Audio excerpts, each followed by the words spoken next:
नाज़रीन, पनुआकिल में बागड़ी बिरादरी ऐं मरी बिरादरी में ज़मीन के मामले ते पुराणो तकरार भड़की उथियो। एक पीरसन बेवा औरत ज़ख्मी थी पई। वारसन सिविल अस्पताल पनुआकिल में एहतजाज कियो आहे। उन हवाले से रिपोर्ट करे रहियो आहे SS न्यूज़ जो रिपोर्टर तुफ़ैल आफ्ताब कोराई।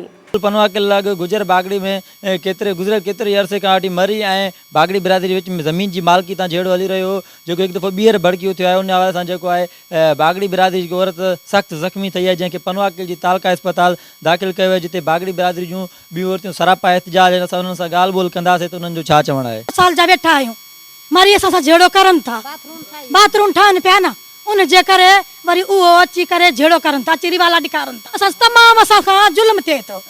असांजो कारो आलम आहियूं, असां कारो आलम असां आहियूं। ईअं ॾिसे त असां सां अहिड़ी करनि था, ताजी अहिड़ी करनि था, छा तोखे मां चवांसि।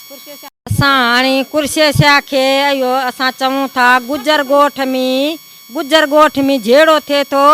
भुट्टे जे दौर जा मूंट असां कुर्सीअ शाह खे ॾींदा अचूं था, बेनज़ीर खे ॾींदा अचूं था भुट्टे दौर में। हाणे असांजो इहो लैट्रिन खानो असांखे ठहण न ॾियनि था, न जाइ ॾियनि था, ॿी ॾियनि था, असांजो झेड़ो करनि था। कब्ज़ो करणु चाहिनि था असांखे। हाणे साईं कुर्सी शाह खे असां अपील ॾियूं था, असांजी निर्वाल ग़रीब जी करे बसि।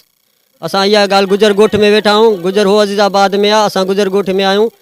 5-6 महीना थी विया, न पुलिस उनखे गिरफ़्तार कयो आहे, न ॿियो कंहिं असां हारजी ॾेई करे। मुतासरा बागड़ी औरतुनि जूं ॻाल्हियूं मां ॿुधियूं। इंतिज़ामिया खे घुर्जे त इन्हनि जो मसइलो हल करण में पंहिंजो किरदारु अदा करे। कैमरा टीम सां गॾु तुफ़ैल आफ्ताब, SS न्यूज़ पनुआकिल।